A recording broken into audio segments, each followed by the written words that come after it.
America जो है इस लड़ाई में 2 हफ्ते तक शमूलियत नहीं करेगा और अगले ही दिन अटैक करेगा। उसके अंदर का जो शर है ना, उसके अंदर का जो नाग है ना, वो निकल के आता है। मैं करते अगर उनके पास न्यूक्लियर होता, अमेरिका समेत किसी की जरूरत नहीं होनी थी कि वो वहां पे जाके अटैक करता। तक इंडियन गवर्नमेंट डिनाई नहीं करती। मेरी किताब में शिवानगी सिंह जो है जहन्नुम वासिल हो चुके हैं। यार आप आजादी ज़ाहिर राय मैं पे कदम लगा रहे हैं, गला घोट रहे हैं आप आजादी ज़ाहिर राय का। लानत भेजता हूं ऐसी आजादी पे और ऐसी घटिया किस्म की बिलो द लाइन कमीन लोगों वाली बातें करने वाले। अमेरिका से ज्यादा पाकिस्तान ईरान को समझता है और इस खित्ते में अब अगर अमन होना है तो वो चाइना और पाकिस्तान ही कराएंगे। उनके हाथों में थे प्ले कार्ड्स, उसके ऊपर लिखा हुआ था इसराइल मुर्दाबाद, एक पे लिखा हुआ था अमेरिका मुर्दाबाद। दिल में उस इसराइल को बुरा कह रहा मैं लानत पे वो कैदी नंबर 420, उसका एग्जैक्ट नंबर भी 420 या 393 है होता नंबर। मैं मनी लॉन्ड्रिंग की आ जाएगी, फॉरेन फंडिंग की आ जाएगी। मुज़ाकरात तो नहीं, मिन्नतों की बात कर रहे हैं। पर गोभियों की दास्तानें और जहाज भर के डॉलरों के जा रहे हैं। नरेंद्र मोदी और नेतन्याहू दोनों कुत्ते की मौत मरेंगे। कैदी नंबर जो भी है फला उसको मरवाने वाले उसके अपनी जमात वाले। ये सर फैसला नहीं है ना, सर फैसला है। एक सेकंड मेरी बात सुने। अपना ये अदालतें अपना मजाक उड़वाती हैं। नई नस्ल में अगर कोई इस मुल्क में साफत करना चाहता है उसको तो जरा बताएं वो साफत कर ले। साफत वो है जो मालकान की है। हाँ। और मालकान की अपनी ख्वाहिशात के ऊपर साफत होती है। लव गुरु जो है वो ईद पे फिल्म रिलीज हुई। वैसे हर उस शख्स पे जिसने लव गुरु की बुराई की। 75 करोड़ का वो फिल्म अभी तक बिजनेस कर चुकी है। पीटीआई सिर्फ एक शख्स का नाम है, उसका नाम है इमरान खान। शर्म करो, को परमानेंट एम्प्लॉयमेंट तो ले लो। ये कहते थे जब हम खुश हैं तो आपको क्या प्रॉब्लम है। उम्र से कोई ताल्लुक, उम्र की बात ही नहीं हो रही, रोल की बात है। उसने गुरु बनावे है यार, शान हीरो है। अच्छा जो जंग आपको बताते हैं वहां सुलह हो जाती है, कराओ सीज फायर, ताड़ी मेहरबानी। लेकिन आपके दोस्त से मुझे मैं कहता हूँ तुफ है यार।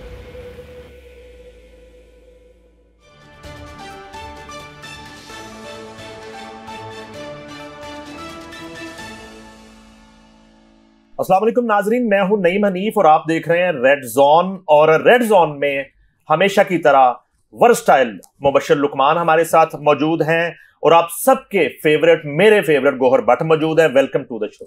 संजय भट्ट साहब। संजय भट्ट साहब। अच्छा जी, बात यह है कि संजय भट्ट के लिए एक बड़ी दुखी खबर है।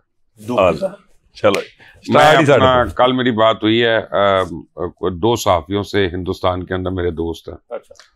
तो उनसे मैंने कहा यार वो शिवानगी सिंह का बताओ, भट्ट साहब ने कुछ सिंदूर वगैरह डाल दी है। अच्छा। उनका हकीकत यह है कि शिवानगी सिंह लगता है कि मर गई है। अच्छा। क्योंकि इंडियन गवर्नमेंट के ऊपर लोकल बड़ा प्रेशर पड़ा है कि उसकी कोई तस्वीर दिखा दो, कोई पोस्टर दिखा दो, उसकी फैमिली जो है उससे ही मिलवा दो या मुलाकात करा दो, तो वो कुछ भी नहीं हो रहा। तो अब जब तक इंडियन गवर्नमेंट डिनाई नहीं करती, मेरी किताब में शिवानगी सिंह जो है जहन्नुम वासिल हो चुकी है। भट्ट साहब आपसे बड़ा दिली दुख है।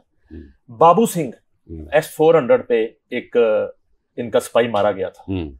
पहले तो उसकी मौत को इन्होंने छुपाने की कोशिश की, बाद में उसकी मौत जो है ना रोड एक्सीडेंट जाहिर किया गया और 50 लाख रुपए जो है ना वो उसके लवाकिन के लिए रखा गया। अब वो मुकर गई है इंडिया गवर्नमेंट और बाबू सिंह जो है ना उसकी मौत को तस्लीम कर लिया, लेकिन कहते हैं किसी हादसे में मर गया, उसकी फैमिली ने धरना दिया हुआ। अच्छा, वैसे ये बड़ा मुबश्शिर साहब और नईम साहब, सच्ची बात ही है कि शिवानगी सिंह जिंदा या मर गई ये मामला नहीं है। मामला ये है कि वो अपने मुल्क के लिए लड़ी थी, जितनी उसकी कैपेसिटी थी उस हिसाब से। ये तो उसको भेजने वालों को चाहिए था ना कि वो अकल से काम लेते कि किस दुश्मन के मुकाबले पे केड़ी बेचारी वाइट फाइटर पे वो मारी गई, जख्मी हुई है, मारी गई, जो भी हुआ सर। लेकिन मैं ये कहना चाह रहा हूँ कि उसको ऑनर तो करे ना यार। आपकी साडे लिए तो दुश्मन सी सीधे मारे, उस सोल्जर को ऑनर करे। साहब उसको इतना ज्यादा ऑनर करना चाहते हैं कि आज के जमाने में अगर ये रिवर्स सती कर जाते कि वो मरी है तो इन्होंने अपना चढ़ जाना। नहीं, मैं नहीं कोई रिवर्स सती कहता, लेकिन मैं ये कह मुझे अफसोस हुआ। अब डिप्रेशन बढ़ी है इस बात सर। ये वाकई तन अफसोस की बात यह है कि एक शख्स अपने मुल्क के लिए मर जाए और आप उसको ऑनर ना। और आप ये देखें कि भट्ट साहब के साथ हम उसके लिए फातिहा भी नहीं पढ़ सकते। आपको लगता है कि वो शिवानगी भट्ट होते रहेगी? पता नहीं, हम फातिहा नहीं पढ़ सकते अब, जाहिर है, लेकिन अफसोस तो कर सकते हैं। नहीं, ये देखे ना, मुबश्शिर साहब की भी तो ख्वाहिश थी ना कि हम इंडिया को फतह कर ले, तो फिर वहां पे लौंडियां इन्होंने बनानी थी बहुत सारी। तो फिर गौरव आर्या नहीं, गौरव आर्या तो लानत पे, गौरव आर्या ही भेजा छाड़ दे, गौरव आर्या कुछ नहीं भेजा। मगर मैं जो बात कर रहा हूँ डिफरेंट, मैं ये कह रहा हूँ कि ये जो ऑपरेशन सिंदूर है ना, इसमें हमारे सारे पाकिस्तानी मर्दों की ख्वाहिश थी कि बहुत सारी हमने खवातीन के मांग में सिंदूर भरना था, लेकिन वो इंडिया डर पहले बड़ी छेती गया और फिर 1.5 घंटे बाद माफी मंगनी शुरू हो गया। तो इसलिए जो है ना फिर वो काम रह गया, वरना सी ते अच्छा, जाना सी। मगरबी संदूर की बात कर लें, उधर जो ऑपरेशन चल रहे हैं, और अमेरिका ने, मुबशिर साहब जो है वो डोनाल्ड ट्रंप ने बरमला कहा कि मैंने 2 हफ्ते बाद फैसला करूंगा, 2 हफ्ते का वक्त दे दिया है। इसमें उन्होंने कहा कि मैं ईरान से बात भी करके देखता हूं। यहां तक नौबत आ गई, और एक थोड़ा इत्मीनान था कि चलें कम से कम अमेरिका जो है इस लड़ाई में 2 हफ्ते तक शमूलियत नहीं करेगा, और अगले ही दिन अटैक कर दिया। देखिए, मेरा ख्याल है कि 2-3 चीजें हैं इसमें। पहली बात तो यह है कि उसने कहा था कि 2 हफ्ते तक होगा, यानी 2 हफ्ते से पहले भी हो सकता था, मैक्सिमम 2 हफ्ते उसने कही। ठीक है। दूसरी बात है कि हमें हकीकत को समझना चाहिए, जो इजरायली और ज़ायनिस्ट लॉबी है अमेरिका के अंदर, उसका एक अपना बोझ है, और पिछले 150 साल से वहां पे इन्वेस्ट कर रहे हैं वो उस पूरे सिस्टम में। उनका कंट्रोल है, और वो फाइनेंशियल इदारे भी कंट्रोल करते हैं, पॉलिटिकल भी। तीसरी चीज यह है कि मुझे ये लगता है कि ईरान के ऊपर जो अमेरिका का हमला है वो more than anything else optics है, क्योंकि उन इलाकों पे हमला किया गया है जिन पे इजराइल पहले मुतअद्दिद बार कर चुका है। तो यानी वहां पे तो कुछ था ही नहीं और कुछ करने के लिए। वो कहते हैं 3 जोहरी तंसीबात उड़ा दी, उन्हीं पे इजराइल ने भी किया था ना, पहली बात। दूसरी बात यह है कि देखें, मेरी ईरानियन एम्बेसडर से खुद बात हुई है जो पाकिस्तान के अंदर हैं, और कुछ और 1-2 लोगों से बात हुई जो पहले पाकिस्तान में मुकीम थे और अब ईरान में है। तो बड़ी मुश्किल से बात हो रही थी, क्योंकि वहां पे व्हाट्सएप हर जगह नहीं चल रहा, इंटरनेट डाउन है कई जगहों पे। देखिए, उनको भी मैं एक बात समझाता हूँ, ईरान भी हर थोड़ी देर के बाद कोई इश्तियाल अंगेज स्टेटमेंट छोड़ देता है। इंटरनेशनल स्टेज पे ना, मैं नईम साहब, अगर मैं आपको यहाँ पे तड़ी देता हूँ या भट्ट साहब को देता हूँ तो आप नहीं बर्दाश्त करेंगे, तो इंटरनेशनल स्टेज पे भी वो लोग डर जाते हैं कि यार ये कर ही ना दे, और तो फिर आप एक इररिस्पॉन्सिबल स्टेट के तौर पे सामने आते हैं। तो इतना तजुर्बा है माशाल्लाह उस मुल्क का, इतने हजारों साल पुरानी उनकी डिप्लोमेसी है। आई थिंक अब उनको थोड़ा सा अपने आप को शुगर कोटेड भी करना चाहिए। अच्छा, मैं थोड़ा सा इख्तिलाफ करता हूँ। देखिए, मामला ये है कि ईरान ने एग्रेशन नहीं किया, ईरान के ऊपर एग्रेशन हुआ, और ये एग्रेशन पहली बार नहीं हुआ।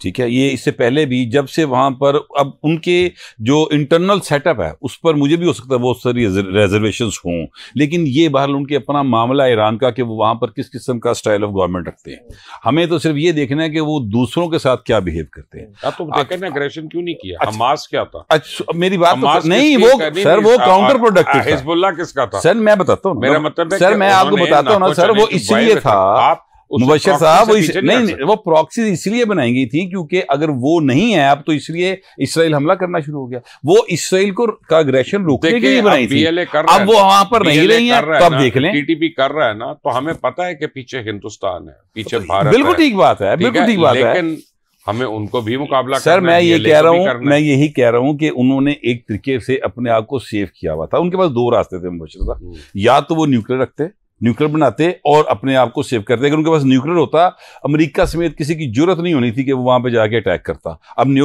नॉर्थ कोरिया पास है ना न्यूक्लियर, ट्रंप नु कहो ना सर, ट्रंप नु कहो ना करे हमला, करे हाँ हमला होते उधर नहीं जाएंगे, इसलिए कि पावर इज एवरीथिंग। दुनिया में ताकत की हुक्मरानी होती है। सिर्फ एक अच्छा, अब नहीं, मुझे एक बात कंप्लीट करना। मैं ये कह रहा हूं कि ये ईरान के साथ एग्रेशन किया है, ये 2 इन पावर्स ने, उनका ये ख्याल था कि जिस तरह से वो सद्दाम हुसैन के साथ या लिबिया के साथ कर गए, ये यहां कर देंगे। नहीं सर, ईरान डिफरेंट चीज है, उसकी बकायदा 7-8 हज़ार साल की हिस्ट्री है, और वो 9 करोड़ का मुल्क है, बहुत बड़ा मुल्क है। तो यहां पर आके एक दफा फिर जो है वो अमेरिका बुरी तरीके से फंसेगा। फेयर इनफ, मैं खुदा ना खासा जस्टिफाई नहीं कर सकता जो उनके साथ जुल्म हुआ, लेकिन मैं कह रहा हूं कि दूसरी साइड का भी मौक़िफ़ सुन लेना चाहिए, कभी हेल्पफुल हो जाता है। उनका कहना है कि ये अपनी प्रॉक्सीज के थ्रू हमसे अटैक ही कर रहे हैं ना हर वक्त, तो हमने तो इसलिए हमने कहा मेन सोर्स को ही खत्म करो, जहां से फंडिंग आ रही थी उसी को खत्म करो। देखिए, बात यह कि इस लड़ाई का हल एंड में टेबल के ऊपर ही होना। ईरान के साथ मसला एक और है, वो अमेरिका के साथ मुज़ाकरात कर रहा था, इजराइल ने हमला कर दिया। वो यूरोप के साथ मुज़ाकरात कर रहा था, अमेरिका ने हमला कर दिया। उसको अब ये नहीं समझ आ रही वो किसके साथ मुज़ाकरात करे। तो इस सिचुएशन में अब मेरा ख्याल है कि चाइना और पाकिस्तान 2 ममालिक ऐसे हैं जो इंतहाई अहमियत के हामिल हैं, और इस खित्ते में अब अगर अमन होना है तो वो चाइना और पाकिस्तान ही कराएंगे। चले पाकिस्तान की बात कर लेते हैं। फील्ड मार्शल की बड़ी जबरदस्त मुलाकात हुई, पूरी दुनिया में जो है वो नजरें थी इस मुलाकात पे, और लंच हुआ, और जितना कि गुफ्तगू बाहर आई, तो जो थोड़ा बहुत अलामिया बाहर आया, वो बड़ा हौसला अफजा डिस्कशन हुई डोनाल्ड ट्रंप और फील्ड मार्शल के दरमियान। ईरान के इशू पे बात हुई। उन्होंने कहा कि अमेरिका से ज्यादा पाकिस्तान ईरान को समझता है, तो शायद उन्होंने कोई टास्क भी सौंपा हो कि कोई बातचीत की जाए, और उसके बाद 2 हफ्ते का टाइम दे दिया गया। उसके बाद डोनाल्ड ट्रंप ने कहा जी कि मुझे तो नोबेल पीस अवार्ड मिलना चाहिए, और मैंने तो सर्बिया, कांगो, रवांडा की जंगें रोकी, मुझे तब मिलना चाहिए था। मुझे इंडिया पाकिस्तान की जंग रोकी, मुझे तब मिलना चाहिए था, लेकिन ये लोग मुझे देंगे नहीं, ये लिबरल्स को देते हैं, ये मुझे नहीं देंगे। और उसके बाद सागडार साहब एक खत लिख देते हैं कमेटी को, नोबेल कमेटी को, कि उस ज्यूरी को, कि डोनाल्ड ट्रंप जो है ना, उनकी नॉमिनेशन की हम सिफारिश करते हैं, पाकिस्तान सिफारिश करता है। अगले दिन डोनाल्ड ट्रंप अटैक कर देते हैं ईरान पर। तो अब वो अमन का जो दाई बन रहे थे, क्या अब भी उन्हें नोबेल? मैं आपको एक बात बताता हूँ कि ये एक लम्हे के लिए छोड़ दें इसको, क्या उसने किया क्या नहीं किया। 22 अमेरिका के सदरों ने जंगें की हुई, यानी 1-2 ने नहीं, 22 ने टोटल अभी तक। देखिए अब बहुत टाइम आ गया, 21वीं सदी के हम बीच में हैं, और मैं हमेशा से ये कहता हूं कि पाकिस्तानियों को सिर्फ पाकिस्तान का सोचना चाहिए और पाकिस्तान के मफाद का सोचना चाहिए। आप किसी काबिल होंगे तो आप किसी दूसरे की मदद करेंगे, अभी तो अपनी मदद आपको करवानी। आजकल ट्रंप ने हमें इंडिया के इक्वल कर दिया और हमें वो बड़े बेनिफिट्स मिल रहे हैं। वर्ल्ड बैंक देख लें, IMF देख लें, आप एशियन डेवलपमेंट बैंक देख लें, आप सऊदी इन्वेस्टमेंट्स ले लें, यहाँ पे आप UAE की इन्वेस्टमेंट्स जो वादा हो गई हमें उनको ले लें।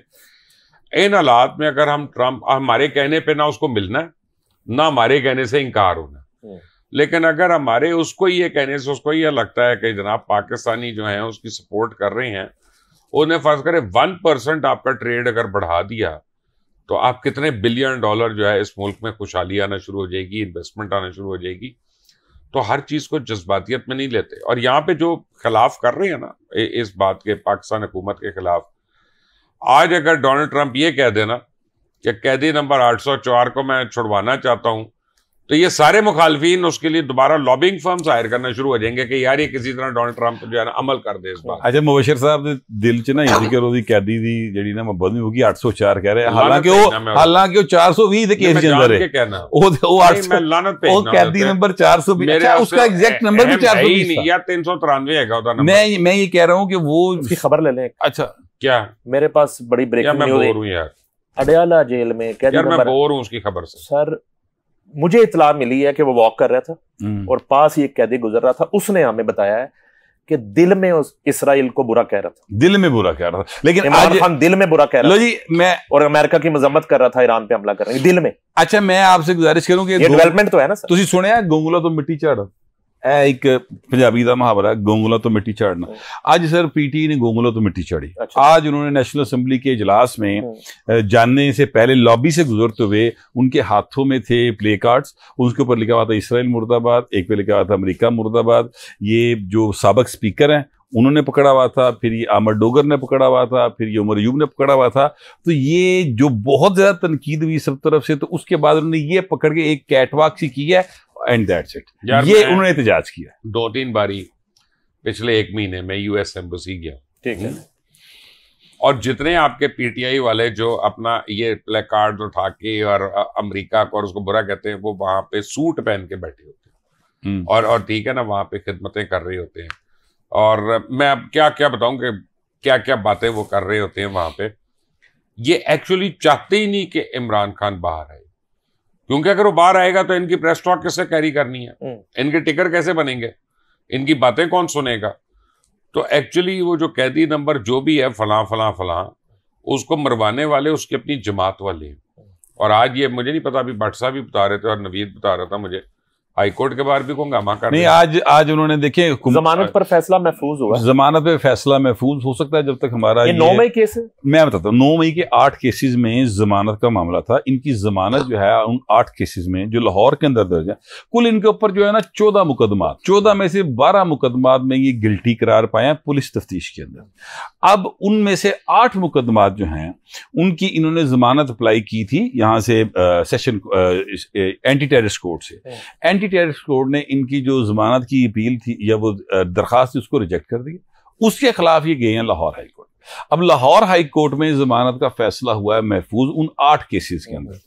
अब जब फैसला महफूज हुआ है तो पीटीआई ने अपने लोगों को बुला लिया लाहौर हाई कोर्ट के अंदर प्रेशर डालने के लिए अदालत के ऊपर कि वो फैसला दे और इमरान खान के हक में दे। तो ये वहां पर एक बकायदा मुजाहरा कर रहे थे, वहां पर वो गए, वहां पर बहुत सारे इनके लीडर थे जो जैसे तलत ये कह रहे हैं ना अपना, सॉरी मुबशिर साहब, बुरा सॉरी यार, मुबशिर साहब कह रहे हैं ना कि वो जो हैं बकायदा तौर पर उन लीडर बन गए। शौकत बसरा उन लीडर है, ठीक है। मतलब हैरान होता हूँ इस बात के ऊपर कि शौकत बसरा के ट्वीट पर जो लाइक्स आ रहे होते हैं और उसको लोग रीट्वीट कर रहे होते हैं, पीटीआई के जो ट्रोल्स हैं वही कर रहे थे। लेकिन मैं कहना ये चाहता हूँ कि इन्होंने वहां पर जाके प्रेशराइज करना शुरू किया अदालत को, और वहां पर इन्होंने ये एक रोला डाल दी कि जी अदालत के ऊपर दूसरी साइड से प्रेशर है और वो फैसला चेंज करवा रहे हैं, इजाजत साडा बंदा छड्डू है, ठीक है। ये हरकतें कर रहे हैं, जिनके खिलाफ 9 मई किया मुबशिर साहब इन्होंने, और जिनकी जो है ना वो यादगारें जलाई गई, मुजस्मे उन शहीदों के जो है ना वो गिराए गए, और एक कू था वो उस वक्त के चीफ के खिलाफ, रेबेलियन थी, कू नहीं था, रेबेलियन थी। तो आज ये उन्हीं से मुज़ाकरात की बात भी करते हैं सर। मुज़ाकरात तो नहीं, मिन्नतों की बात कर रहे हैं। तरला सुन लो, तरला समाजत इन चीजों के ऊपर है। मुज़ाकरात देखे नहीं, मुज़ाकरात अपना बकवास का लफ्ज है। मुज़ाकरात का मतलब है कुछ दो कुछ लो।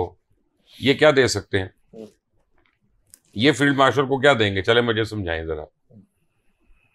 कोई ऐसी बात नहीं, बात देने को कुछ नहीं, सिर्फ मिन्नत तरला है कि छोड़ दे यार, जान दे, गुस्सा तुम्हारे रास्ते में नहीं आएंगे भाई। ये कर रहे हैं, एनआरओ है। पीटीआई के हालात क्या हैं सर? वो आपने बात तो खत्म कर दी कि इमरान खान अगर रिहा हो गया तो ये सियासत इनकी खत्म हो जाएगी, बाकी जो लीडरशिप है।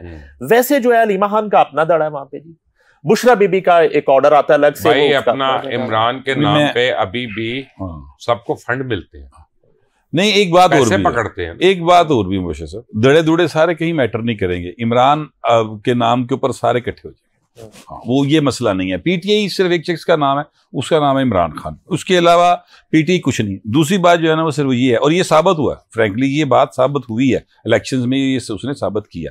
अच्छा, अगली बात जो है वो ये है कि ये जो आपने कहा ना कि इन्होंने एक ज़ाहिर आपने एस्टेब्लिशमेंट का, फौज का जिक्र किया, उनके खिलाफ इन्होंने बगावत की। नहीं सर, वो पाकिस्तान के खिलाफ बगावत थी सर। मैं आपको बताऊं इसलिए कि फौज पाकिस्तान का इंटेग्रल पार्ट नहीं है। पाकिस्तान पूरी की पूरी कौम फौज के पीछे, और फौज हमारी है।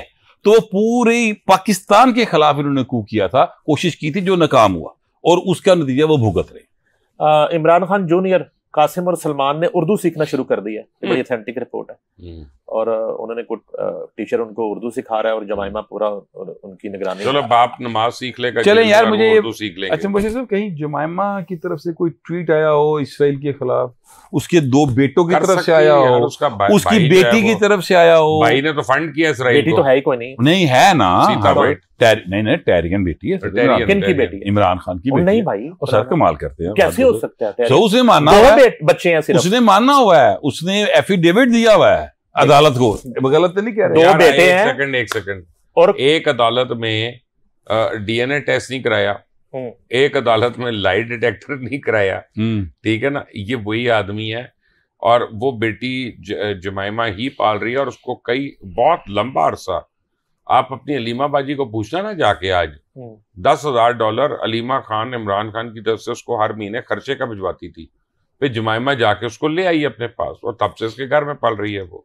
किसी की बेटी की परवरिश करना तो अच्छी बात है, अच्छी बात है। वो किसी नहीं, जिसकी बेटी है वो मान लेना कि मेरी बेटी है भाई उनके सिर्फ 2 बेटे ये पता क्यों नहीं कुछ बच्चे जहेज में आए हैं खबर मानिका की तरफ से। मेरी बात सुनो, ये टैरियन तो नहीं है उसमें। नहीं, खबर मानिका की तरफ से बच्चे नहीं सिर्फ जहेज में आए, वो लतीफ भी आया जिन्हें सारा कुछ देखा। जो मैं बात कह रहा हूँ सुने, वो ये जो झूठ बोलने बार देख रहा है, झूठ बोलने वाला जो इनका है पकड़ने वाला आला, उस पर ये टेस्ट क्यों नहीं करवाते? क्योंकि पहला सवाल ही होता है आपका नाम क्या है, आप बताते जी मेरा नाम ये, आपके वालिद साहब का नाम क्या ये, आपकी शादी हुई है जी, कितनी बीवी हैं वो बताते हैं, कितने बच्चे हैं, बच्चों ने आगे फाप जाना, उत्थे उन्हें झूठ बोलना सी कि 2 बेटे, काम फड़ा जाना सी, तो वो झूठा साबित हो जाना था, इसलिए भाई वो नहीं करवाता। यार ये जो झूठ बोलने वाला टेस्ट है, इसको क्या पॉलीग्राफिक टेस्ट है?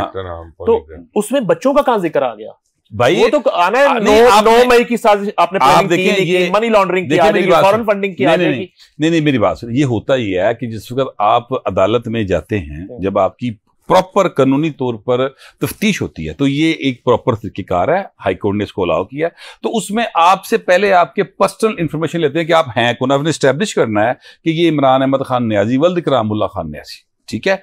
और फिर ये वो इस तरह स्टैब्लिश होता है कि जनाब इनकी इतनी शादियां थी, 3 थी, 2 थी, उनसे पूछते हैं, वो बताते हैं, बच्चे कितने हैं वो बताते हैं, बहनें कितनी वो बताते हैं, तो ये पूरा खानवादा उसमें पहले आता है। इससे लीगली ये एस्टेब्लिश हो जाता है कि जिस शख्स को इल्जाम के तौर पे रखा गया है इस केस के अंदर, मुल्जिम है, वो यही शख्स है। सर आपको एतराज किस चीज पे है?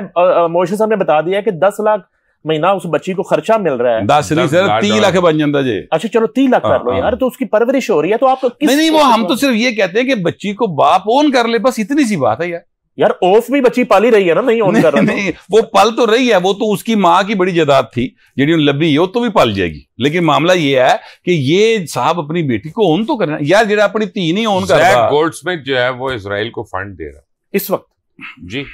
अब आप लोग इमरान खान देखें सर, ये जैक गोल्डस्मिथ कौन है? साला है ना, अब आप सुने मेरी बात। किसका सर? इमरान खान का साला है। अच्छा सर, मुझे पता नहीं था। जमैमा का भाई। मैं क्या क्लियर कर दूं। एक तो आप ये देखें कि 21 दिन में मैंने देखा कि 24 ट्वीट्स आई जहर आलूद। फिर इंडिया पाकिस्तान की जंग होती है, 1 ट्वीट नहीं है। फिर सडनली हर रोज दब ट्वीट आ रही है, और ईरान के ऊपर हमला हुआ, कोई ट्वीट नहीं। इजराइल की कंडेमनेशन, कोई ट्वीट नहीं। मोदी की कंडेमनेशन, कोई ट्वीट नहीं। कौन लोग हैं यार ये? अगर ये गद्दार नहीं है तो और गद्दारी क्या होती है? सर आगे बढ़ने से पहले जरा इंडिया की क्या सूरत हाल है इस वक्त? जो शिवानगी इजराइल ईरान जंग में अमेरिका का अटैक, नरेंद्र मोदी की क्या सूरत है? नरेंद्र मोदी तो जिल्लत और रुसवाई का एक अपना जीता जागता सबूत है, और इंशाल्लाह मेरी दुआ भी और प्रेडिक्शन भी है कि नरेंद्र मोदी और नेतन्याहू दोनों कुत्ते की मौत मरेंगे और जलील होकर जिल्लत और रुसवाई के साथ मरेंगे। नरेंद्र मोदी जो है उसको बड़ा प्रॉब्लम हो रहा है, और वो बिहार के इलेक्शन हारने जा रहा है और उनसे काबू में नहीं हो रहा। इसका मतलब है कि नरेंद्र मोदी अपनी टर्म पूरी नहीं करेगा वज़ारत उज़्मा की। ईरान को उन्होंने धोखा दे दिया बड़ा शदीद किस्म का इजराइल के साथ मिलकर, तो ईरानियों को अब समझ आ रही है। उन्होंने उनके बंदे गिरफ्तार करना शुरू कर दिए हैं। रॉ का एक हेडक्वार्टर वहाँ पर उन्होंने ख़त्म करवा दिया। तो अब उस वजह से BLA भी यतीम होगी। जो पिछले प्रोग्राम में भट्ट साहब कह रहे थे कि जब से ये हमला शुरू हुआ है BLA इनएक्टिव हो गई है, तो मोदी का कोई फ्यूचर नहीं। अच्छा, मैं आपको इसमें इंफॉर्मेशन में इजाफा थोड़ा सा कर दूं कि ईरान की साइड के ऊपर जो बलूचिस्तान है, वहां पर उन्होंने उसके एक एरिया, मुझे उस एरिया का नाम एग्जैक्ट भूल गया, वहां पर एक वर्कशॉप पे छापा मारा गया, और वहां पर इंडियंस थे जो कि जिनसे ऐसी चीजें बरामद हुई, ऐसे कॉन्टैक्ट्स निकले जो मोसाद और रा दोनों के लिए वो काम कर रहे थे, जासूसी कर रहे थे। और मुबशर साहब ये जो मोसाद और रा एक कोई शय है, लेकिन ये जो इंफॉर्मेशन है इसमें जो चीज अहम है वो ये है कि जो वर्कशॉप थी उसमें से सुरंगें भी बरामद हुई हैं, और वो जो सुरंगें थी वो ये वर्कशॉप उस जो पासदारान इनकलाब है उनके जो एक कोई हेडक्वार्टर कह लें, एक उनका ऑफिस कह लें, उसके काफी करीब था, और ये सुरंगें उसकी तरफ जा रही थी। ये वहां से फिर वो लोग पकड़े गए, उसकी फुटेजेस भी आई हैं, और वो लोग, उनकी तादाद जो है वो कम और बेश को 400 के करीब है, जो जिनमें अफगानी भी हैं और जिनमें इंडियंस भी हैं। पीटीआई की पंजाब में हुकूमत थी, उस्मान बुज़दार वज़ीर आला थे और फरा गोगियों की दास्तानें और जहाज भर के डॉलरों के जा रहे हैं और डायमंड हीरे की अंगूठियां और वो सारी दास्तानें थी। अंसार बासी हैं, उन्होंने लिखा है कि जी वो कुछ 10 अरब की करप्शन हो गई है पंजाब हुकूमत में। और वो मोनोसलाई ने ट्वीट किया है, उसमें अज़मा बुहारी ने जवाबी ट्वीट किया है कि ये आपके अब्बा के दौर की करप्शन है। तो अब्बा का ये वाला दौर तो हफ्ते 10 दिन का होगा, महीने जो मर्जी है। बात यह है कि मोनस को तो किसी बात पे बात ही नहीं करनी चाहिए, वो तो $200 मिलियन लेके भागा हुआ भगोड़ा। ठीक है, दूसरी बात है उसके बाप ने जितनी करप्शन की, उसके ताया ने जितनी की, उसके बड़ों ने जितनी की, वो सबको पता है। वो कोई ऐसी ढकी छुपी बातें नहीं है। देखिए ये जो बात है ना, इसमें मैं तो कभी करप्शन को जस्टिफाई नहीं करूंगा और मैं तो उसको बुरा ही कहूंगा, लेकिन करप्शन वो होती है जो साबित हो। ये ऑडिट कमेटी की जो रिपोर्ट्स होती है ना जी, ये एनोमलीज के ऊपर इजहार कर रही होती है कि ये आपने ये इसकी रसीद नहीं दी, क्वेश्चन मार्क्स होते हैं, ये रसीद नहीं दी है, इसका आपने ये खर्चा बताया, इसकी सपोर्टिंग डॉक्यूमेंट कहाँ है इसका, और वो मुख्तलिफ डिपार्टमेंट्स में होता है। वो कोई ये नहीं है कि एक जगह पे किसी ने 10 अरब खा लिया।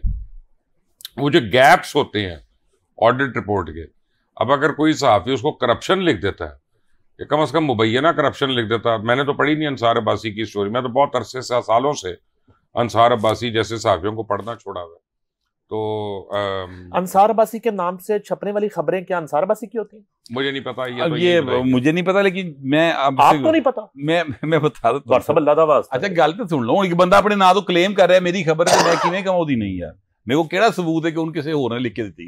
जो मैं बात कह रहा हूँ वो सुन लेना। मैं ये कह रहा हूँ ये है कि और लोगों ने लिखी होती है उनकी स्टोरी, मशहूर है ये। अच्छा ये वैसे सबूत कोई नहीं है। ये वैसे एक और शख्स के बारे में भी ऐसे ही है, वो शाहीन से भाई पाकिस्तान से भागा हुआ एक करेक्टर है, उसके बारे में यही था, वो एडिटर रहा है एक अंग्रेजी अखबार का, बहुत बड़े अंग्रेजी अखबार का, और 2 का रहा है, बल्कि डॉन का तो मेरे याद है, द न्यूज का भी चीफ एडिटर। फिर उसने जमील फैज का मीडिया सेल ज्वाइन कर लिया। हाँ जय, वो अभी भी वहीं पे है, अभी उसी मीडिया सेल में है। लेकिन उसके बारे में यही था, मगर जो खबर आप डिस्कस कर रहे थे वो मैं आपको बता दूं, असल में ये ऑडिट पैरा होते हैं और इनके ऊपर इरेगुलरिटीज का इल्जाम लगाया जाता है कि ये इरेगुलर हो गया मामला, यानी पहले अप्रूवल लेनी थी बाद में ली गई है, या इसकी अभी अप्रूवल लेनी बाकी है, या इसकी रसीदें पूरी नहीं है, PC1 नहीं बना, इसका PC2 नहीं हुआ, इस तरह का कुछ सीन होता है। करप्शन नहीं है इसको, ये कहा जाता है। देखिए करप्शन होती है कि जिसमें कोई इदारा आपके ऊपर साबित कर देता है कि आपने ये मालियाती गबन किया या करप्शन की है, ये क्वेश्चंस हैं,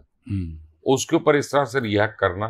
अच्छा, इस मुल्क में कभी करप्शन जब साबित हो जाती है, पकड़ी जाती है, आज तक कोई 1000 रुपया रिकवर हुआ? नहीं हो सकता। उसकी वजह कि जिसने पकड़ना है वही तो करप्शन कर रहा है, वो या उसका भाई कर रहा है। नहीं भाई हुआ ये जो केस है मलक रियाज वाला, जिसमें इमरान खान को 14 साल कैद हुई है, इसमें नहीं, लेकिन अभी एक बात सुने सर, इसमें वो जमीन जो रिश्वत के तौर पर ली गई अलकादर ट्रस्ट वाली, वो साबित शुदा है, वो रजिस्ट्री इंतकाल उनके नाम है, इमरान खान के और उनकी बीवी के नाम है, वो मौजूद है। नहीं, अब बात है क्या नजरिया पाकिस्तान ट्रस्ट कायम हो गया? अब सुन लें पहले बात। और जो रकम वापस की गई इमरान खान के कहने के ऊपर मलक रियाज को, वो भी मौजूद है। तो ये बरामदगी के बाद ही सजा हुई नहीं, वो इस केस में ऐसा एक और केस कर दिया, बट जनरल एक रूल ये है कि यहाँ पे करप्शन की कोई सजा नहीं, और आज तक किसी को नहीं, इसलिए तो बार बार होती है करप्शन, इसलिए तो हर रोज होती है। जिस दिन आपने चौक पे टांगना शुरू कर दिया लोगों को, चोरों को, डाकुओं को, करप्शन खत्म हो गई। अच्छा सर, एक बड़ी तकलीफदेह खबर अपने शोबे की आपसे डिस्कस करनी है। पाकिस्तान का तकरीबन सबसे बड़ा मीडिया ग्रुप है जंग ग्रुप, वहां से जो है ना सैकड़ों लोगों को इंतहाई तज़ीक आमेज तरीके से जो है उनको जबरी बरतरफ किया जा रहा है, और वो घर से नौकरियां करने आ रहे हैं और उनको गेट पे रोक लिया गया है। और उसका एक यूनिट है आवाज अखबार, और आवाज की सर्कुलेशन जंग से कहीं ज्यादा है। आज भी वो बंद कर दिया गया, 2 दिन हो गए, सैकड़ों लोगों को निकाल दिया गया है। जंग लाहौर के न्यूज रूम में CNE को नीचे गेट रोक लिया गया है, साग शाकर को, और उन्हें कहा गया न्यूज रूम के लोगों को कि उसी 40-50 हजार सैलरी में कराची ज्वाइनिंग दे दे अगर आपने नौकरी करनी है। इस तरह की एक ब्लैकमेलिंग वापस शुरू। सबसे अमीर आदमी कौन है? ये एलन मस्क। उसने कितने फारिग किए ट्विटर जब टेक ओवर किया? उसने कितने फारिग किए अपनी स्पेसएक्स के उसमें? रिचर्ड ब्रैंसन से बड़ा बिलियनियर कौन है? उसने कितने फारिग किए वर्जिन अटलांटिक पे, वर्जिन ट्रेन में, और अपनी बाकी उसमें।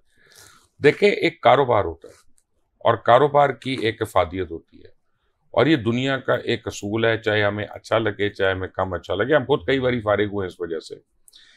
अगर एक इदारा एक मालिक को कमा के नहीं दे रहा तो वो उसको खैरात के तौर पे तो नहीं चलाएगा।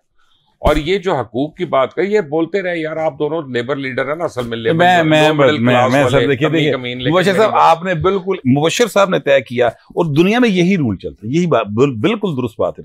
मैं इसी रूल के ऊपर आर्गूमेंट करने लगा और मेरा आर्गूमेंट ये है कि ये बिल्कुल उस साहब का हक है जिसका कारोबार है कि वो समझता है जी मुझे इसमें प्रॉफिट नहीं हो रहा, मैं इसको बंद कर रहा हूँ, ठीक है, वो दुकान बंद कर दे अपने, लेकिन भुगतान सारे कर रहे हैं, यानी जो जिसके उसके जिम्मे जो लायबिलिटीज हैं वो उनको अदा करें। जो वर्कर वहां पर 20 साल से 25 साल से काम कर रहा है उसके पैसे दें। मैं आपको वजह बताता हूँ, आज से 8 साल पहले मैं उस इदारे के ऊपर कर रहा था प्रोग्राम, ठीक है ना, तब यही वर्कर्स मुझसे लड़ते थे, यही मेरे गले पड़ते थे उस वक्त आके, और मैं इनको क्या कहता था कि तुम कॉन्ट्रैक्ट एम्प्लॉइज हो, शर्म करो, को परमानेंट एम्प्लॉयमेंट तो ले लो। ये कहते थे जब हम खुश हैं तो आपको क्या प्रॉब्लम है। आज अगर वो कॉन्ट्रैक्ट एम्प्लॉय ना होते तो उनको और राइट। अच्छा मुबशिर साहब, अब ये मैं बताता हूं, अगर आप देखिए सुप्रीम कोर्ट का फैसला है सर, मैं आपको बता दूं 25 साल के आप साहब हैं, लेकिन आप कॉन्ट्रैक्ट पे नहीं, मैं बताता हूं सर, नहीं हमारे पास में आपको मैं ऐसा नहीं है मुबशिर साहब। पाकिस्तान की सुप्रीम कोर्ट का फुल बेंच का एक फैसला है और उस फैसले को किसी ने चैलेंज भी नहीं किया, क्योंकि वो जब चैलेंज करने गए तो पिटीशन मौके पे उड़ा दी इफ्तिखार मोहम्मद चौधरी साहब ने। ये इफ्तिखार चौधरी का ही फैसला है और ये सबसे बेहतर फैसला है अब तक का उनका। वो ये है तो उन्होंने कहा कि जो शख्स भी किसी अदारे के अंदर जो कि लेबर होगा वो 3 महीने या उससे ज्यादा नौकरी कर लेगा, ये न्यूज़पेपर इंप्लाइज के हवाले से है, तो फिर वो रेगुलर कंसीडर होगा। ये सर फैसला नहीं है ना, सर फैसला है। एक सेकंड, मेरी बात सुने, अपना ये अदालतें अपना मजाक उड़वाती हैं, ऐसे फैसले कर देती हैं जो इम्प्लीमेंट नहीं हो सकते। हुए इम्प्लीमेंट नहीं हुए ना यार, सर हुए इम्प्लीमेंट, मैंने करवाए, मैंने अपने पे करवाया, कराए ना, मैंने अपने पे, वो तो खड़ा हो बंदा जो जाए अदालत, इम्प्लीमेंटेशन ट्रिब्यूनल जाए, वो फैसला उनके बात बता दो। आवाज लाहौर से छपता है, उसका न्यूज रूम लाहौर में है, और टोटल जो सैलरी पैकेज है पूरा news room, reporting, camera, editor समेत मिला के वो 7.5 लाख रुपए, 7.5 लाख में मीर की मामले आवाज बंद कर दी। एक मिनट, मैं आपको यही तो कह रहा हूं कि 30 साल पहले जिसने जॉब शुरू की 22,000 पे, आज अगर वो 24,000 पे है तो इसका मतलब है वो या तो 2 नंबरी कर रहा था, ठीक है ना, या वो कुछ और काम कर रहा था। देखे 22,000 से तो घर नहीं चल सकता ना, ये 25,000 से 30,000 से, ठीक है सर। इसका मतलब है एक एंगल ये है जो आप कह रहे हैं, एक एंगल है ना, नहीं एक एंगल मैं बताता हूँ ना सर, क्यों लूं? मैं बताता हूँ ना, इसलिए कि मैं जो बात करूंगा वो दिल्ली से करूंगा ना। देखिए ये जो न्यूज इंप्लाइज है ना, ये एक एक्ट के तहत जॉब कर रहे होते हैं, ये बाकायदा पाकिस्तान के कॉन्स्टिट्यूशन के अंदर न्यूज इंप्लाइज एक्ट के नाम से एक चीज ऐड है और वो कॉन्स्टिट्यूशन का हिस्सा है। उसके ऊपर ये मालकान अगर अमल नहीं करते हैं तो उसके लिए फिर एक अदारा बना हुआ है, उसका नाम है इम्प्लीमेंटेशन ट्रिब्यूनल। आप भी फारिग हुए हैं सर, मैं भी फारिग हुआ हूं। अपना ये न्यूज एक्ट उस वक्त तो नहीं एक्ट होता सर जी, आप नहीं जाते अदालत में, बता रहा हूं। मेरा मतलब है सर, ये मैं बताता हूं, इम्प्लीमेंटेशन ट्रिब्यूनल है कि नहीं, ITA नहीं है कि नहीं, वहां पे जाए। मैं गया हूं, मैंने जाके वहां पर अपना हक लिया, मैं बता रहा हूं, तो आप भी जाएं। इसमें आर्गुमेंट सिर्फ एक है कि जनाब आप अपना जो है ना, हमें क्योंकि हम आपके फायदे के हिस्सेदार नहीं थे तो हमें नुकसान का हिस्सेदार ना बनाए। ये तो एक आर्गुमेंट समझ आती है, लेकिन ये कोई तड़ी नहीं है उस एम्प्लॉयर के ऊपर। अगर उसका आपकी 50 दुकानें हैं, जो उनमें से 4 दुकानें नहीं चल रही होंगी वो आप शटर डाउन कर देंगे। ठीक है, कर दें, लेकिन मार्केट का उधार तो देना है कि थोड़ा वो तो भुगतान करना ना, थोड़ी सी अखलाकियात इतनी तो होनी चाहिए। 30, 35 साल जिन लोगों ने दिए, जिन पत्थरों पे आपने ये बिल्डिंग खड़ी कर दी, इमारत खड़ी कर दी, आप उनको जमा करें एक जगह पे, आप उनके साथ बैठें, आप उन्हें बताएं कि नहीं कारोबार चल रहा है, ये इश्यूज हैं। आप इस तरह सर दरवाजा बंद कर देंगे? नहीं यार, मेरा मतलब है कि आपको भी पता है, मुझे भी पता, मैं खैर अब मेरा नाम मीर शकील तो नहीं है, मैं उनको डिफेंड तो नहीं कर सकता, लेकिन मैं एक बात जरूर कह सकता हूँ, क्योंकि हमारे अपने इदारों में ये प्रॉब्लम होती है। मैं भी एक छोटा सा इदारा चला रहा हूँ, हमें भी फारिग करने पड़े हैं लोग, नहीं आमदनी नहीं है, क्या करें? ये बात ठीक है, लेकिन आप उनको सैलरी देके फारिग करते हैं सर, ये ऐसे पॉइंट नहीं मिल रहे। ऐसे भी होते हैं, बाद में आ जाते हैं, वो कहते हैं जी हमें आपके इदारे से सैलरी नहीं मिली। अब क्योंकि मैं हर एक से डील नहीं कर रहा होता, ठीक है ना, नंबर 2, नंबर 3, नंबर 4 वो डील कर रहे होते हैं। मुझे पता ही नहीं होता ये आदमी हमारा एम्प्लॉय भी था कि नहीं था। और अभी तो हमारे थोड़े से नंबर है ना, यानी दर्जनों की बात कर रहा हूँ ना, वहां तो हजारों लोग होंगे। It is not possible. यार इन हालात के पेश नजर मुबशर साहब, मुख्तसर जो है ना, आप और भट्ट साहब, आप जो है ना नई नस्ल में अगर कोई इस मुल्क में साफत करना चाहता है उसको तो जरा बताएं, वो साफत कर ले। नहीं बिल्कुल नहीं आना, मैं तो अभी लेक्चर दिया, मैंने कहा उनको ना करें। बिल्कुल इस तरह साफत तो खत्म हो गई यहाँ पे। तो साफत वो है जो मालकान की है, और मालकान की अपनी ख्वाहिशात के ऊपर साफत होनी है। जब रियल एस्टेट माफिया जो है, 2 नंबर रियल एस्टेट माफिया, वो आपकी न्यूज मीडिया को कंट्रोल करे और उसका मालिक बन जाए, तो साफत तो गई बाढ़ में। हमने तो लोगों को बताना है कि भाई ये हाउसिंग सोसाइटी 2 नंबर है, ये हाउसिंग सोसाइटी 2 नंबर है, वो हम नौकरी से बाहर हो जाना है, लोगों को पता नहीं चलना, हम कॉम्प्रोमाइज है। सब बिल्कुल नहीं आना चाहिए। मैं नौजवान नस्ल को, जितने भी नौजवान बच्चे कभी मुझे मिलते हैं या मैं कहीं इस तरह लेक्चर देने जाता हूं, तो मैं हर जगह पे ये कहता हूं कि प्लीज यार, आप ये पैसे ज़ाया कर रहे हैं अपने वालिदैन के, अपना टाइम ज़ाया कर रहे हैं, ये कोई प्रोफेशन नहीं है, इसमें मत आइए। यहाँ पर बहुत बुरे हालात हैं, और अब आगे अगर आप आ रहे हैं तो फिर ये जो नए टूल्स हैं मार्केट के, मिसाल के तौर पे ये जो अब डिजिटल जर्नलिज्म है, इसमें अपने आप को कैपेबल करें, इसमें अपनी जो है ना सलाहियत पैदा करें और इसके जरिए आए। अगर आप ये समझते हैं कि आप आ गए और आपको जियो या किसी का भी नौकरी मिल जाएगी और फिर ताड़े वारे नहीं आ रहे हो जाएंगे, ऐसा नहीं है। लव गुरु जो है वो ईद पे फिल्म रिलीज हुई। वैसे हर उस शख्स पे जिसने लव गुरु की बुराई की। अभी आने से पहले मैं बात नहीं, मैं पहले फिगर लेके आया हूँ। 75 करोड़ का वो फिल्म अभी तक बिजनेस कर चुकी है। ये पाकिस्तान में या ओवरसीज का भी मिला के। अच्छा, ठीक है ना, अल्हम्दुलिल्लाह। और लागत कितनी? और कम अज कम लागत होगी 20-22 करोड़, उसकी 25 करोड़। और अब वो 100% जो है ना वो 100 करोड़ टापने जा रही है। आप लोग जितना कहते हैं ना, यानी इस पूरी टीम को, हुमायूं वगैरह की टीम को, अल्लाह ताला उतनी ही उनको पकड़ के इज्जत दे देता है। कमाल है। ठीक है ना। आप इन कितनी उसने हिट्स दे दी, 5 बैक टू बैक उसकी हिट्स हो गई हुमायूं की। इस मुल्क में क्या, इंडिया में नहीं है किसी की। सलमान खान की फिल्में फेल हो रही हैं बार बार। नहीं तो यहाँ शाहरुख खान की फेल हो रही है, शाहरुख ने कहा कि जो आमिर खान की फेल हो रही है। अंधों में काना राजा ना, फिल्म बन कौन सी रही है? नहीं, अपना मेरा मतलब है। अच्छा, ये फिल्म ही एक बन रही है तो पहले नंबर पे भी उसी ने रहना, दूसरे पे भी वही है, तीसरे पे भी वही है, लेकिन वो चल के रह रही है। फर्क इतना। आपने देखी और जी फिल्म देखी? नहीं, मैं जा रहा हूँ, आज जा रहा हूँ एक्चुअली देखने। अरे ईद पे रिलीज हुई थी, देखने जा रहा हूँ यार। इतनी फिल्म से आपकी मोहब्बत है यार। अपना आपके साथ ही मैं शोज का, मैं 2 जंगें भुगताई हैं, पहले इंडिया पाकिस्तान की और फिर ईरान की, और इसकी हम सोते किस टाइम पे है। अच्छा, जो जंग आप भुगताते हैं वहां सुलह हो जाती है, कराओ सीज फायर, ताड़ी मेहरबानी। लेकिन आपके दोस्त से मुझे, मैं कहता हूँ तुफ है यार। वो अपना क्या नाम है उसका, वो जो मायरा खान की बुराइयां कर रहे हैं आजकल, मायरा खान की सुना है काफी। अपना तुफ है उस आदमी पे। असल में उसको बचपन में पूरे मेल हार्मोन्स नहीं मिले, तो वो आधी औरत है, आधा पता नहीं क्या है, और उसने मायरा खान के मेकअप की और पता नहीं किस किस घटिया किस्म की बातें की हैं। आप इस तरह की बात करते हैं अपने सुपरस्टार्स के मुतालिक।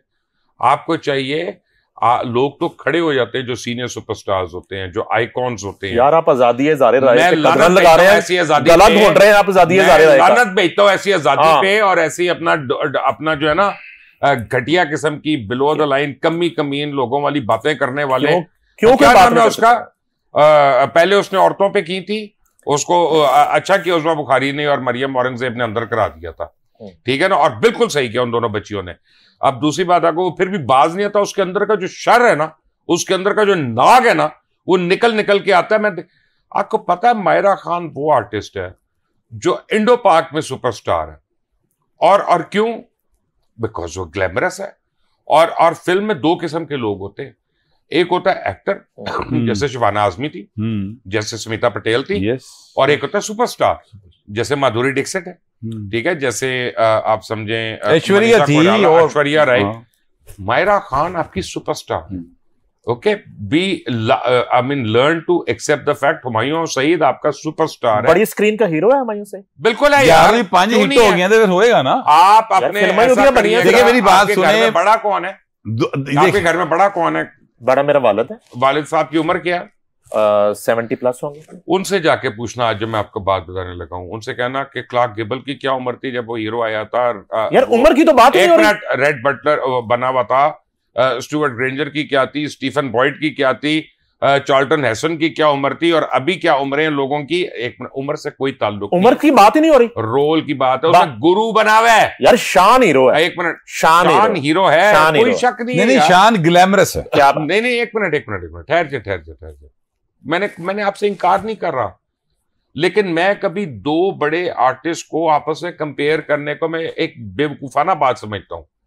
मैं क्यों भाई, मुझे मायरा खान भी अच्छी लगती है, मुझे सबा कमर भी अच्छी लगती है, मुझे माया अली भी अच्छी लगती है। इसका ये मतलब मैं एक बताऊं भी, एक बताएं जो आपको नहीं, कुछ हर एक अपने अपने रोल में अच्छा लगता है। औरतें तो तकरीबन आपको 100% अच्छी लगती हैं। नहीं, जाना मलिक बोल गए, जाना मलिक कजन से मुझे अच्छी नहीं लगती, ऐसी कोई बात नहीं है, बहुत बुरी लगती है आपकी कई कजन। यार आप देखें, पाबंदियां लगा रहे हैं कि लोग अपनी राय भी ना दें। एक बंदे ने टिकट खर्चा, वो फिल्म में गया, आदि जिन्स वाला आदमी जो है, रोब नहीं, लोग नहीं है वो। आपने फिल्म ना देख के इतनी तारीफ कर रहे हैं, वो देख के, उस बंदे को देखकर मैंने अब कम से कम एक शो बुक करके जाना। सर वो फिल्म देख के बुराई कर रहे हैं, आप ना देख के तारीफ कर रहे हैं। ये बुराई नहीं है।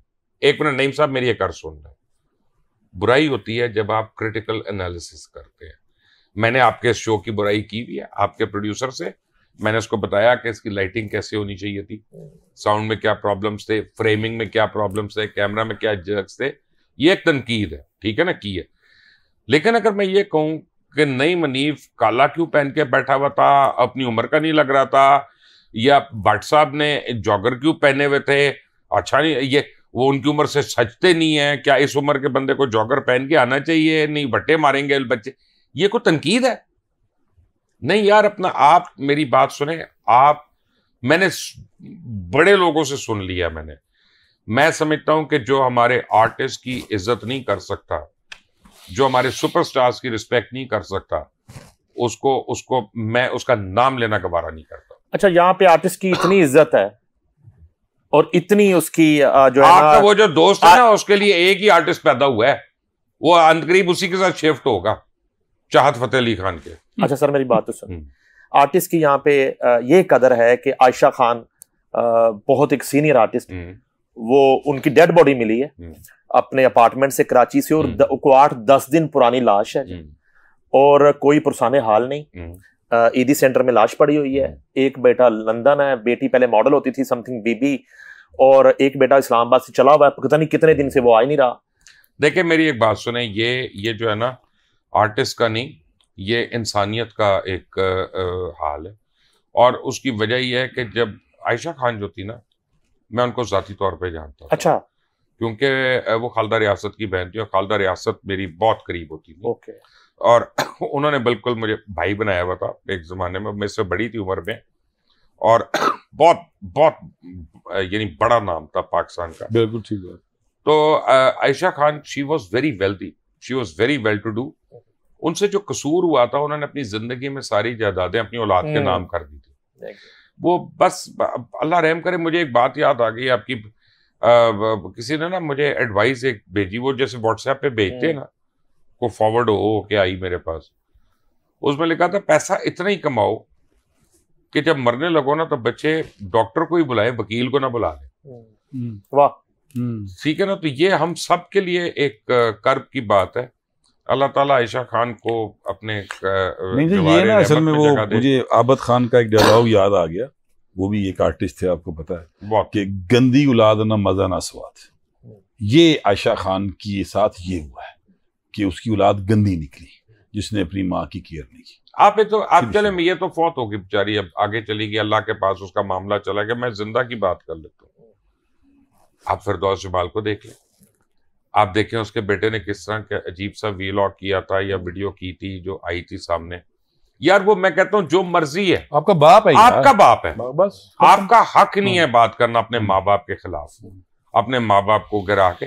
और उसने क्या किया सारी उम्र, आपको आपकी छाती बड़ी की है ना, आपकी पहचान क्या है? आपकी पहचान क्या है? आप फिरदौस जमाल के बेटे हैं, ये आपकी पहचान। मैं अगर यहाँ पे आया हूँ इतनी गर्मी में, इतनी दोपहर को चिलचिलाती धूप में यहाँ पे रिकॉर्डिंग करने, तो किस लिए? अपने बच्चों की जरूरत की वजह से आया हूं ना यार, ठीक है ना। और ये वो भूल जाए, वो मुझे बताएंगे कि मैं कैसे जिंदा रहना चाहिए था मुझे, कैसे, और उनको क्यों शर्म आती है। नहीं, ये औलाद ही गलत है, बस इसमें आयशा का कोई कसूर नहीं है, ना इसमें शोबिस का कोई ताल्लुक है। ये इंसानियत सोच बात है बस। ईरान इजराइल अमेरिका जंग पे बात हुई, सेर हासिल गुफ्तगू हुई, मुबशर लुकमान साहब ने की, गौहर भट्ट साहब ने की। इसके साथ ही साथ पंजाब हुकूमत की मुबैना करप्शन को भी डिस्कस किया हमने, और लव गुरु पर मुबशर लुकमान साहब ने जो है लाजवाब कर दिया है, और बिल्कुल उन्होंने हमें बात ही नहीं करने दी। तो अगले प्रोग्राम तक के दीजिए। अगले प्रोग्राम से एक पहले इजाजत चाहिए जी सर। नाजरीन अगर हमें कमेंट से बता देंगे तो कर लेंगे, क्योंकि भट्ट साहब की आप हालत देखें, भट्ट साहब अंदर से टूट चुकी हैं बिल्कुल। यार खुदा, तो अगर आप हमें इजाजत है यहाँ पर, जैसे गायबाना नमाज जनाजा होती है तो हम गायबाना आरती शिवानगी की उठा सकते हैं, यहाँ पे भट्ट साहब ने उसको चिता को आग लगानी होगी। भट्ट साहब आपने टेबल को ही आग लगा दे यार। भाभी से इजाजत ले ली थी शिवानगी के हवाले से या?